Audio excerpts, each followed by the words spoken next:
საქართველოს ახალგაზრდული ნაკრები ევროპის ჩემპიონატის საკვალიფიკაციო ეტაპზე გასვლით შეხვედრას ჩაატარებს. რამეს სვანზის გუნდი და გალის სენტენარის სტადიუმზე მალდის თანატოლთა გუნდს დაუპირისპირდება. ახალგაზრდა ჯვაროს ნემბა ორი ტურის შემდეგ ორი ქულა მოიპოვეს და სატურნირო მდგომარეობის გამოსასწორებლად მხოლოდ მოგებაზე ფიქრობენ.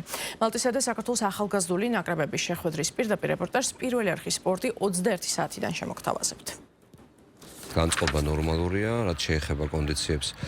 ეს დღეები გამოვიყენეთ იმისთვის, რომ მაქსიმალურად მოხდარიყო ძალების აღდგენა, თვლი რომ თამაშისთვის სათავართ, რა თქმა უნდა, ფიზიკურ კონდიციებს გულისხმობ.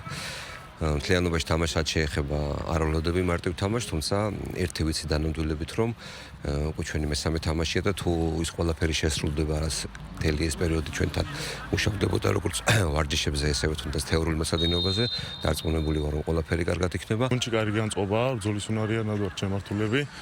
გავიარეთ მალტის ნაკრები, ვიცით მათი დადებითი და უარყოფითი მხარეები და თვლი რომ ის დღეა როცა უკვე პირველი სამი ქულა უნდა მოვიპოვოთ და საქართველოში დავბრუნდეთ გამარჯვებული.